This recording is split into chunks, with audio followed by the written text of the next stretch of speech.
బోయపాటి కాంబోలో ఇప్పటి వరకు వచ్చిన సినిమాలకు భిన్నంగా పూర్తి స్థాయి డివోషనల్ యాక్షన్ డ్రామాగా దీన్ని తెరకెక్కించనున్నారు. ఇక నందమూరి బాలకృష్ణ మంచి జోష్ మీద ఉన్నాడు.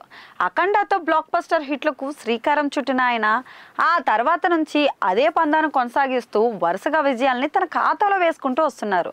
ఇక తాజాగా ఆయన నటిస్తున్న డివోషనల్ యాక్షన్ డ్రామా అఖండ 2 ఇక 2021 డిసెంబర్ 2న విడుదలయ్యి వసూళ్ల వర్షం కురిపించిన అఖండకు సీక్వెల్గా ఈ మూవీ అయితే తెరకెక్కిస్తున్నారు. ఇక బోయపాటి కాంబోలో ఇప్పటికే వచ్చిన సినిమాలకు భిన్నంగా పూర్తి స్థాయి డివోషనల్ యాక్షన్ డ్రామాగా దీన్ని తెరకెక్కిస్తున్నారు.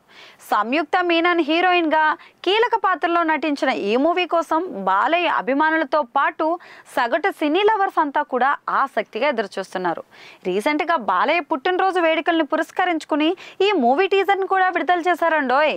విడుదలైన 24 గంటల్లోనే ఈ టీజర్ 24 మిలియన్లకు పైగా వ్యూస్ రాబట్టి యూట్యూబ్లో అయితే సంచలనం సృష్టిస్తోంది.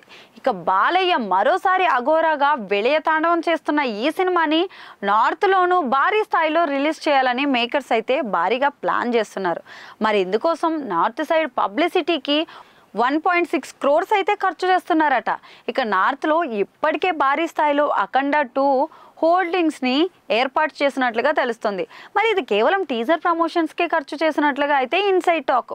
గత కొంతకాలంగా తెలుగు సినిమాలకు, అందులోనూ డివోషనల్ టచ్ ఉన్న సినిమాలకు నార్త్లో భారీ ఆదరణ లభిస్తున్న నేపథ్యంలో అఖండ 2 కూడా ఇదే స్థాయి ఆదరణ లభిస్తోంది. భారీ స్థాయిలో వసూళ్లను రాబట్టే అవకాశం ఉందని టీం అయితే బలంగా నమ్ముతుందంటండి. ఇక అందుకోసమే నార్త్ సైడ్ పబ్లిసిటీ కోసం భారీగా ఖర్చు చేయాలని ప్లాన్ చేస్తున్నట్లు వార్తలు వినిపిస్తున్నాయి.